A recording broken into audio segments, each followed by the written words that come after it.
Mesdames et messieurs, bienvenue dans Motivation, votre émission de UKTV qui vous permet de découvrir les parcours professionnels d'anciens étudiants de l'Université de Kara. Il faut viser la lune parce qu'au moins, si vous échouez, vous finirez dans les étoiles, selon Oscar Wilde. Nos ambitions doivent être très grandes et les efforts suivront pour pouvoir atteindre les objectifs que nous nous fixons. Et même si nous n'arrivons pas à atteindre le grand objectif, sur le chemin, nous arriverons quand même à atteindre certains objectifs. Nous recevons aujourd'hui un ancien étudiant de l'Université de Kara qui se présentera dans quelques instants.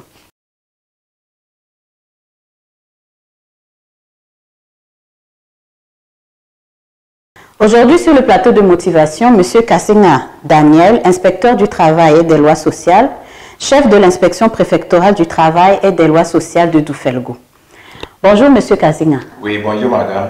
Bienvenue sur le plateau de motivation. Merci et merci aussi pour l'opportunité que vous m'offrez de m'exprimer sur vos antennes. Merci. Pouvez-vous mieux vous présenter aux internautes? Je réponds au nom de Kasinga Bacha et pour les intimes Daniel. D'accord. Je suis inspecteur du travail et des lois sociales et chef de l'inspection préfectorale du travail et des lois sociales de Doufelgo. Est-ce que vous pouvez nous donner quelques étapes de votre parcours scolaire et ensuite professionnel? Ok, merci madame. Parlant de mon cursus scolaire et professionnel, je vous dirai d'avance madame et à tous les téléspectateurs que mon parcours n'est pas rectiligne. Donc c'est un parcours qui connaît beaucoup de détours. Si je veux m'exprimer un peu en détail, j'ai commencé mes premiers pas à l'école primaire publique Caen d'Anier. Et mon papa étant enseignant de profession, il a connu des affectations successives. Donc j'ai eu à parcourir aussi beaucoup de localités et fréquenter plusieurs écoles, telles que l'école publique Papri dans le Pendjal, telles que Tantigoupel dans la ville de Dapaon et plusieurs autres localités dans la région de la Kara. D'accord. Donc je fais un clin d'œil affectif au lycée de Défalé où j'ai obtenu l'essentiel de mes diplômes, dont le bac de série D en 2003. Donc l'obtention de ce diplôme donne l'occasion à la fermeture d'une page et une autre s'ouvre. Et donc à l'époque, il n'y avait que l'université de Lomé. Il fallait aller à l'université de Lomé pour poursuivre les études supérieures. Donc je me suis plié à cette règle et je me suis rendu à l'université de Lomé. Et ma barque aventureuse s'est orientée vers la faculté de médecine où j'ai fait la présélection. Oui, donc la sélection étant aussi drastique, je n'ai pas eu la chance d'être retenu pour poursuivre la formation dans cette faculté. Et comme vraiment j'avais une obstination pour la médecine ou bien pour la santé, j'ai tenté un concours des assistants médicaux. D'accord. Et ce concours aussi m'a désenchanté puisque ça n'a pas marché. C'est toujours en 2003 donc. Et donc j'étais un peu déboussolé parce que à part la santé, être médecin, etc., je n'avais plus d'autres options à mon arc. Et donc comment m'orienter vers d'autres facultés, départements, commençait un peu à me déranger. Voilà, et certains enseignants du lycée qui me connaissaient, qui ont apprécié mon parcours, ont voulu m'orienter. Et donc, pour d'aucuns, il faut aller faire les SVT, pour d'autres, il faut faire la science physique, d'autres encore disaient que j'étais bien en géographie, il faut aller faire la géographie, d'autres, pourquoi pas l'anglais et les lettres modernes. Madame, vous voyez qu'avec toutes ces propositions, cette panoplie de choix, j'étais encore un peu perturbé. Parce que je ne savais pas concrètement qu'est-ce qu'il fallait faire. Et les jours suivants, j'ai rencontré un frère qui est un météorologue qui m'a parlé de son parcours, de ses expériences. Et tout de suite, l'idée de devenir aussi un jour météorologue, pourquoi pas commencer par me hanter l'esprit. Donc voilà, sans me poser des questions, puisque les inscriptions se clôturaient déjà dans tous les départements, je me suis précipité vers le département de la géographie où j'ai fait mon inscription. D'accord. Et donc, comme les autres camarades, j'ai commencé les cours. Et madame, je vais vous dire, ce n'était pas aussi aisé. En 2003, c'était une université de Lomé très bondée. En géographie, les étudiants dépassaient déjà 900 étudiants. Et pour un cours qui devrait commencer à 7 h ou à 8 h, il faut se réveiller à 2 h du matin ou à 3 h du matin pour aller chercher la place et terminer le reste de la nuit dans les bancs avant d'attendre le professeur. Et cela, peut-être, c'est pour seulement 2 heures, parce que quand vous faites 2 heures de cours pour la première matière, l'autre cours qui vient va vous dire que vous allez le faire peut-être au campus nord, à 2 km du campus sud. Il faut courir dans les rues, aller là-bas, gagner une place, et après tout, courir, revenir au campus sud. Bon, voilà, c'était tout un désordre où vraiment on se demandait si l'université que nous avons rêvée était d'actualité. Et non seulement ça, également, les perturbations liées aux assemblées générales des étudiants, aux réclamations, faisaient que parfois nous terminons le cours dans les champs de manioc. La course-poursuite avec la gendarmerie qui était là pour mettre de l'ordre. Oh là là. Voilà, l'élégance dont nous avons voulu avoir en s'habillant comme un étudiant n'y était pas. Quand vous portez un pantalon, vous faites un écart pour voir si vous pouvez faire de bonnes enjambées si vous êtes poursuivi. Donc c'était une situation un peu... L'université est devenue un champ de bataille. Voilà, dégueulasse où vraiment on ne savait pas que faire.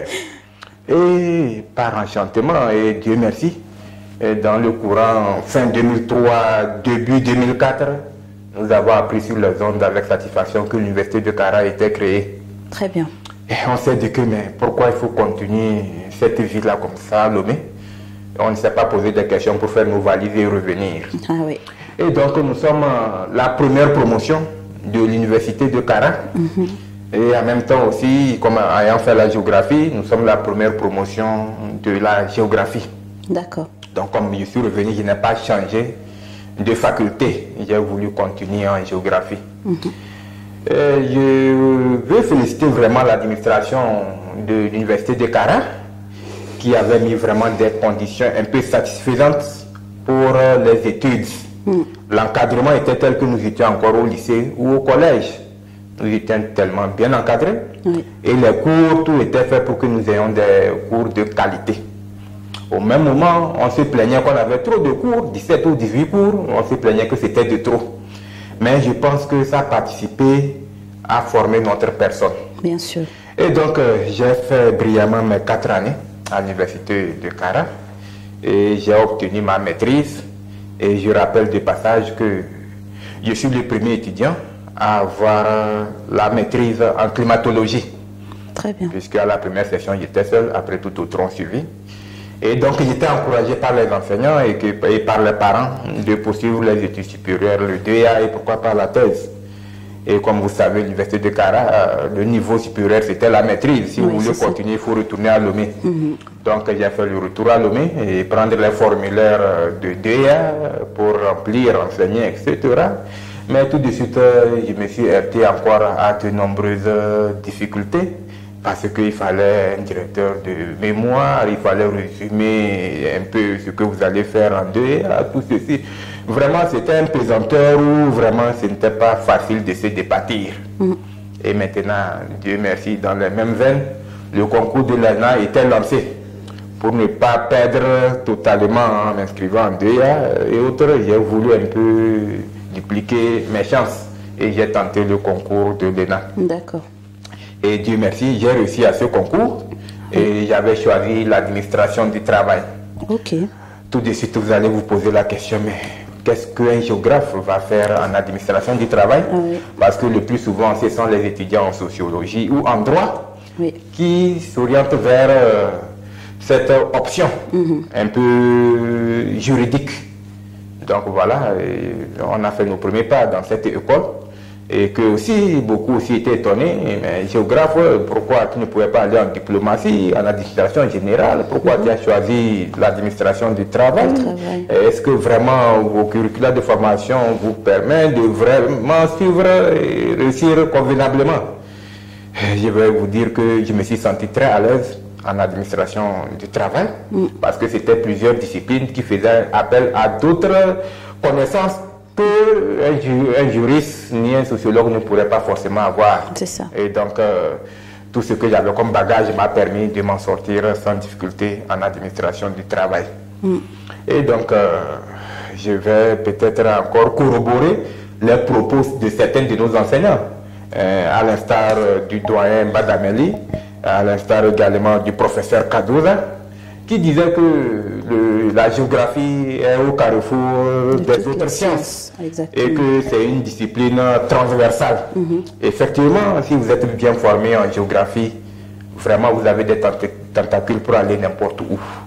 Et donc j'encourage nos frères étudiants qui ont embrassé la géographie de vraiment se diversifier, parce qu'aujourd'hui je rencontre certaines de notre promotion également qui sont allés dans d'autres domaines où on ne les attendait pas forcément. Et ils excellent également. Donc voilà à peu près mon parcours scolaire. Maintenant, parlant de mon parcours professionnel, pour ce que vous avez fait la question. Donc après la fin de la formation en 2009, au début 2010, je suis affecté à la direction régionale du travail et des lois sociales de Kara, où j'ai commencé mon premier poste. Oui. Et donc les missions qui nous étaient assignées sont loin des missions d'un géographe. De peut-être prévoir le temps, aménager un territoire, c'était pas ça, mais plutôt c'est plus juridique. Il faut veiller à l'application des dispositions édictées en matière de travail, en matière de rapports professionnels, conseiller les employeurs et les travailleurs, de vous conseiller de vos recommandations également, concilier les parties qui ont un différend de travail. Donc beaucoup d'autres missions que nous devons assumer, qui sont loin d'un géographe, mais nous l'avons assumé avec beaucoup de responsabilités, avec beaucoup de réussite. Et déjà en 2012, j'étais nommé chef d'inspection du travail et de la sociale de Doufelgou. D'accord. Pour ce que j'occupe jusqu'au jour d'aujourd'hui. Donc voilà, madame, à peu près mon parcours scolaire et professionnel. Merci, monsieur. Vous avez vraiment été éloquent et vous avez parcouru toutes les questions en fait que je voulais vous poser, puisque dans ce que vous avez dit, on a vu votre parcours, on a vu les difficultés que vous avez rencontrées. Mais maintenant, il reste peut-être un aspect. Qu'est-ce qui vous a aidé à surmonter toutes ces difficultés et être là où vous êtes aujourd'hui? Oui, il veut dire que pour tout homme qui dit qu'il a traversé les difficultés, il a pu les surmonter. C'est le courage, c'est l'abnégation, c'est la conscience d'arriver ou bien de bâtir quelque chose. Lorsque vous n'avez pas cette dévotion dans ce que vous faites, vous vous découragez très tôt, vous n'allez pas parvenir. Quand vous avez le courage et vous dites que je vais arriver, vous allez surmonter toutes ces difficultés. Et aujourd'hui d'ailleurs, je vais conseiller les étudiants qui sont encore en cours que la polyvalence est une bonne chose. Lorsque vous essayez de toucher un peu à tout, vous avez un bagage qui vous permet de s'en sortir, quelles que soient les difficultés. Si je donne votre exemple, madame, vous excellez en journalisme, mais vous êtes aussi géographe, vous êtes docteur. Alors cette polyvalence doit être de mise pour chacun. D'accord, voilà. Merci beaucoup. Alors vous avez en même temps aussi donné des conseils aux étudiants. Est-ce que vous avez un mot de fin? Oui, pour mon mot de fin, c'est un clin d'œil à toute ma promotion d'abord et à tous les géographes et pourquoi pas à tous les étudiants de l'université de Kara. Nous voulons très nombreux sur le marché du travail pour rehausser la renommée de l'université de Kara. Exact. Et merci à tous, je ne sais pas, les responsables de l'université de Kara et pour cette chaîne qu'ils ont créée pour que nous puissions nous exprimer et motiver d'autres personnes davantage. Merci beaucoup, monsieur Kazinga. Merci, madame. Merci d'avoir répondu à notre invitation et pour tous les conseils et l'expérience que vous avez partagée avec les internautes.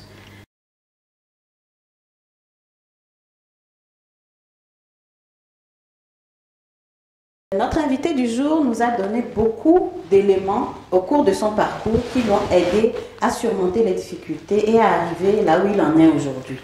Si nous suivons tous ces conseils, nous allons nous aussi pouvoir nous bâtir une vie professionnelle épanouie. Comme disait l'autre, celui qui n'avance pas chaque jour recule chaque jour. Essayons d'avancer, faire un petit pas chaque jour que Dieu nous donne la santé et la vie et nous arriverons un jour à atteindre nos objectifs. Merci de nous avoir suivis aujourd'hui. N'oubliez pas surtout de vous abonner sur la chaîne et rendez-vous dans 2 semaines pour le prochain numéro de motivation. Au revoir.